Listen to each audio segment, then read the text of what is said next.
Oh, that sounds like fun. Come on, I hate the show. Hi, Cal. Hi, Brenda. You said Dylan could go out with whoever he wanted. And you said you were my best friend. What a joke. How can you use the words make love and bimbo in the same sentence? You remember that epic 90s vibe of Beverly Hills 90210? The beach hangs, the peach pit, all that teen drama that felt so real. Well, the truth is, the show's biggest legend came from pure chaos. We're talking a near physical fight between co-stars, an accident that almost killed a star, and the firing of Shannen Doherty.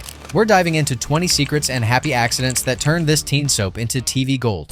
That early drama ties directly into the network's panic over Brenda and Dylan's sex scene, and we'll get to it at number 8. Number 1, picture this. The set buzzing with young energy. But under the surface, tensions boiling over Shannen Doherty's lateness and attitude. In interviews years later, Tori Spelling opened up about her role in it all.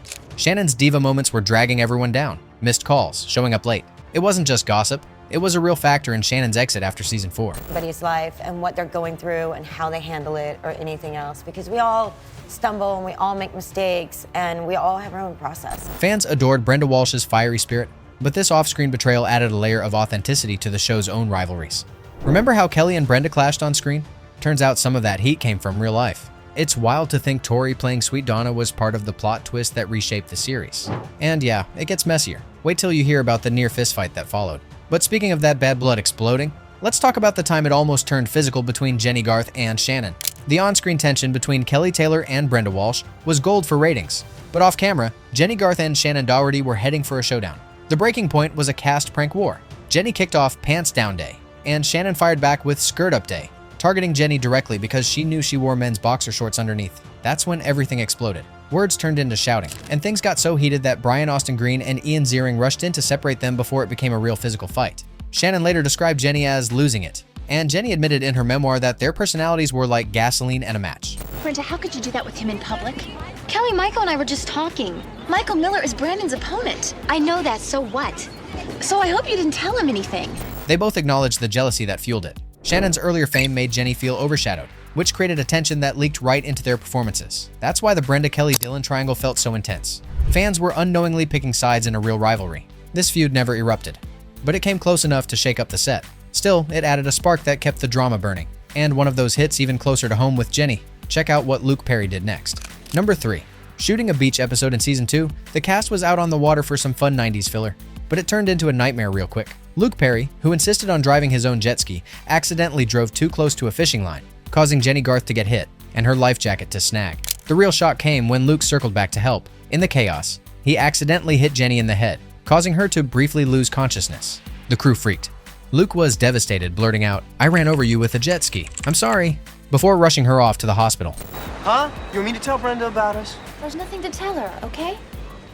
We watched Casablanca, we saw some stars, that's it. Whatever gets you through the night. It was a terrifying moment that showed the charming Dylan McKay was very human under pressure. Fans never saw this side, but it added to the bond they all shared, turning a wild mishap into a tight team moment. That crash was wild, but the real shocker? Dylan wasn't meant to stick around at all. Number 4. When the series kicked off, Luke Perry's Dylan McKay was just a limited guest spot, a brooding bad boy meant to shake up the twins' world for a few episodes. Nothing more. Network executives at Fox weren't sold on making him a regular cast member, but Aaron Spelling saw the spark. He fought for Perry's role, reportedly even offering to cover Luke's salary from his own pocket during those initial episodes to keep him on the show. That gamble paid off huge. Well, it's Brenda. She's very important to me. I just want to make sure you know that if you ever hurt her in any way... Dylan's quiet intensity quickly turned him into the heartthrob of the show, and his role became central to the series. Without Spelling's intervention, the show would have lost its cool edge. Fans still talk about how Dylan changed teen TV, and it's all thanks to one producer's strong hunch. But not every casting story was so smooth. Some stars had to bend the truth just to get in the door. Luke's luck held, but Gabrielle Carteris? She played a different kind of trick. Number 5. Andrea Zuckerman was the brainy outsider we all rooted for. But here's a fun twist. Gabrielle Carteris was 29 when she auditioned for the high schooler role. Yeah, she fudged her birth year on the forms to seem like a teen, and no one caught on for months. It came out later through paperwork, and producers just laughed it off. Her maturity actually fit Andrea's wise beyond years vibe perfectly. Playing a studious kid at that age, she brought real depth to those library scenes and moral dilemmas, helping older viewers connect too. How can I be so stupid? How can I think that something was so true when it was so false? That little white lie added authenticity to the show's mix of innocence and smarts. Fans loved Andrea's underdog story, and Gabrielle nailed it without a hitch. But secrets like age tricks ran deep in the casting.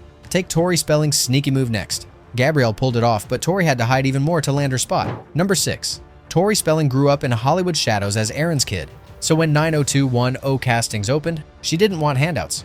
She went in as Tori Mitchell, aiming for a tiny background role, like a girl in the hallway. But her natural charm shone through. Directors loved her warmth and bumped her up to a lead on the spot, creating Donna Martin from scratch. No nepotism vibes here. She earned it the hard way, keeping her real name secret until after. I understand you. I understand what a hypocrite you are. Donna. Like when the whole condom issue came up, weren't you the one who went on and on about abstinence? That underdog start made Donna's sweet, loyal arc feel so genuine, like the girl next door who stuck by her friends through everything. Funny how a fake ID almost kept her off the show entirely. Sounds like a plot from one of Aaron's old soaps.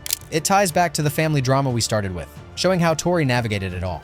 And while her rise was smooth, not every storyline wrapped up neatly. Tori's break was lucky, but one death scene? That shook things up big time. Number 7, Doug Emerson played Scott Scanlon, the quiet jock buddy to the gang. But by season 1, he was burned out from the grind. He asked producers for fewer scenes, hoping to step back without much fuss. Instead, they turned it into a gut-punch storyline, an accidental shooting during a sleepover, complete with raw grief at the Peach Pit. That episode hit hard, tackling gun safety way before it became a big TV topic. And the funeral vibes made West Beverly feel so real, like losing a friend from your own school. Fans still get chills from the cast's real tears. Jason Priestley said it sparked group therapy chats. The funny side? Doug probably never guessed his exit would leave such a mark, turning a simple fade-out into one of the show's most talked-about moments. Hey, David, check this out. Scott. Scott. Scott, put that! It showed how 90210 could mix light teen stuff with real weight, keeping us glued. But that boldness? It previewed even bigger fights with the network over steamy plots.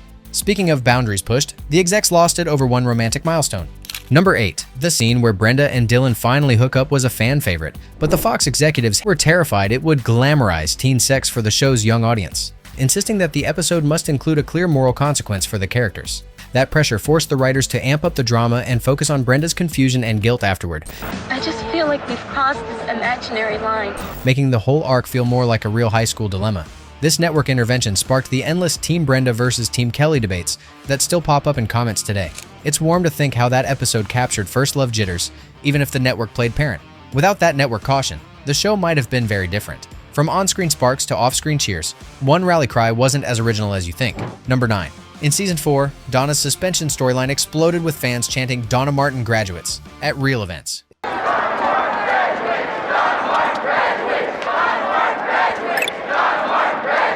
It became a 90s staple and a symbol of teen solidarity. But the truth is, this iconic rally cry was borrowed. The show's writers pulled the idea directly from actual student protests in Los Angeles high schools during the 1980s, tweaking a similar rally for TV Punch. They swapped names and details to fit Donna's plot, but kept the raw energy that made it instantly viral. Kids everywhere copied it. The nostalgia hits when you recall those pep rally scenes. Pure teen solidarity. It showed how 90210 often borrowed from real life to create its most magical, enduring moments. Chants were cool, but Ian Ziering's start, way more down to earth. Number 10. Before Steve Sanders became the fun-loving bro of the bunch, Ian Ziering was a struggling actor hustling for any gig. He signed on mainly for the steady paycheck and benefits. Health insurance was key when you're young and uninsured in LA. That practical move turned into a decade run, where his charm made Steve the comic relief we needed amid all the angst, like cracking jokes at the Peach Pit after heavy plots. From Insurance Hunt to Sharknado fame later. It's a classic Hollywood underdog tale that warms the heart. I really just want a letter and something before I graduate. So, do you want to get with the program? Who knew covering basics could launch such a legacy? Fans love Steve's goofy energy, and Ian's honesty about it adds that real grit layer. It reminds you how it gave breaks to folks just trying to make it, turning everyday needs into stardom. Ian's practicality grounded things, much like the diner's cozy roots. Number 11. That iconic hangout spot with its jukebox and milkshakes wasn't just a set. It drew straight from the classic nostalgic diners of 1950s Los Angeles that Aaron Spelling loved. He recreated the chrome counters and checkered floors to capture that old school comfort, making it the emotional hub for confessions and laughs over burgers. For 10 seasons, it felt like home base, hosting everything from breakups to group hugs. Pure 90s nostalgia that still makes you crave a fry. The warmth comes from how the show perfectly mirrored real teen spots. I'm a fun, I will, you know what I mean? Hey, honey, sweetie, how you doing? Where you been all my life? Girls, who want something to eat or what? Fun fact, those jukebox tunes echoed the diner's vintage style, making the pit feel completely authentic. Without that real-life inspiration, the diner might have been bland. Instead, it became TV comfort food. From sets that hit home to outfits that missed the mark, wardrobe had some laughs. Number 12. Early 90s fashion ruled the series, but not without hiccups. The wardrobe team often mixed era pieces wrong, forcing mid-shoot swaps for accessories or quick fixes when trends clashed. Pink biker shorts is giving like late 80s, early 90s vibes. Those slips added a charming realism, making characters feel like actual teens experimenting, much like Saved by the Bell's wild looks. Wardrobe roulette kept things fresh, even if the candy pants were a sugar rush for the eyes. A classic TV mishap that fans still chuckle at. Outfits sparked fun, but real sparks flew between Tori and Jason offset. Number 13. Early seasons brought more than just on-screen twin vibes. Tori Spelling and Jason Priestley shared a quiet, brief romance that stayed under wraps from most of the cast and crew. They dated during breaks, keeping it light and fun to dodge any gossip that could mess with filming. That real-life chemistry subtly spilled over into Brandon and Donna's scenes. Ladies and gentlemen, I give you The Graduate. Adding a genuine warmth that made their friendship feel extra authentic, like the easy laughs and group hangs at the Peach Pit. Fans picked up on those cozy moments without knowing the backstory. It showed how close the cast got, turning long days into something special. Their offset bonds helped them weather the storms, much like how Aaron stepped up as a protector for everyone. Personal ties like that kept things steady, thanks to Aaron Spelling's watchful eye over the whole team. Number 14. Aaron wasn't just the money guy. He acted like a dad on set, blocking Fox execs from pushing too hard changes that could have watered down the show's soul. When they wanted edgier twists or cuts to Dylan's deeper side, Aaron pushed back, fighting for arcs that let characters grow real, like keeping the teen struggles honest without over-the-top shocks. He preserved that mix of fun and feels, ensuring episodes hit home for kids watching. And the way of getting in to see the rich kids of Beverly Hills was to bring a couple in from Minnesota. His warmth shone in how he treated the young stars, offering advice during tough shoots, making the set feel safe amid the glamour. It's touching to hear cast stories of him as the guardian who balanced business with heart. That support was key when pressures built, like for Jennie during her rough patch. Aaron's backing helped a lot, but Jennie Garth still hit a wall that nearly ended her time there. Number 15. By season 2, Jennie was wiped out from back-to-back shoots and second-guessing her big break, feeling the weight of Kelly's spotlight. She told producers she was done, ready to walk for some peace away from the chaos. But Luke Perry and the crew talked her through it, sharing stories that turned her doubt into a group hug moment, strengthening their bond like family. Kelly's tough girl resilience on screen mirrored Jennie's real push to stay, inspiring fans who saw her weather storms from breakups to betrayals. And that's why we've got to make a change. Dylan, we both love you. We both find you very attractive. Sticking it out built the legacy we love. But imagine the beach vacay calling her name, tempting after those endless hours. It slowed things down for her, but led to richer roles later. Jennie's turnaround was tight, but the whole school setup, one big illusion from the start. Number 16. West Beverly High looked like the perfect sunny campus, but filming happened on a studio lot in Burbank, miles from the fancy zip code. Budget and traffic woes made it practical, no dealing with real hills gridlock or pricey permits. They built that illusion with palm trees and lockers, creating scenes that felt so lived in, like prom nights or hallway chats that pulled you right in. The nostalgia warms up when you picture the gang rushing bells. And in the grand scheme of things, you'll look back years from now and I'll just be a girl you knew in high school. Oh, you will. All faked but spot on for 90s dreams. Smart move dodging LA snarls. It kept shoots smooth and let focus stay on the stories. Fans bought the glamour hook, line, and sinker, making the school a character in itself. That fakery extended to personal choices too, like Shannon's bold move that threw writers for a loop. Sets pulled it off, but Shannen Doherty's style shift? That sparked real headaches. Number 17. Mid-season 3, Shannen chopped her signature long hair short without a heads-up, wrecking Brenda's consistent look across episodes. Crew had to scramble, reshoot close-ups, tweak lighting, and rewrite arcs to fit the edgier vibe it gave her character. It added unintended fire to her final days, speeding up the drama in ways that felt raw and real. I was with my parents this morning watching Brandon on TV. I saw it. I mean, there was my brother shaking hands with the President of the United States. That pixie cut turned iconic, even if it came from a whim, like a rebel move straight out of a teen flick. The quirky side? Hair changes derailing plots.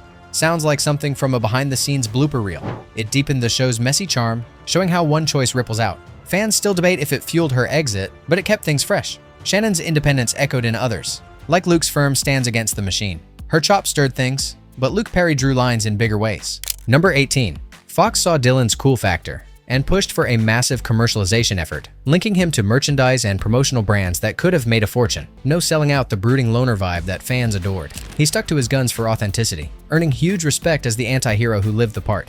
That rebel choice made Dylan even more legendary. Perry understood that commercializing the character would dilute the very authenticity that made him popular. I have no right to tell you how to run your life.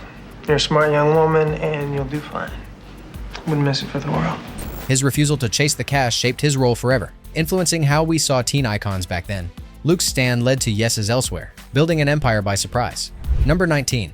What started as a simple teen drama spun off into a whole universe without anyone planning it. Crossovers with Melrose Place kicked things off. Then came the 2008 reboot, updating the Walsh twins for a new crowd, and the wild 2019 series where the cast played twisted versions of themselves. Meta magic that felt like a family reunion gone wrong. Honey, what choice did we have? She was determined. And we already said no about that high school equivalency thing. Well, it's only for 3 days. Erin's vision mixed with endless viewer love turned one hit into a blueprint for shows like Riverdale, proving its DNA runs deep in modern soaps. The warmth hits when you see how it all snowballed from those early Peach Pit chats into Empire status. Funny how a zip code risk became TV history. Without the buzz, no spin-offs, or reboots.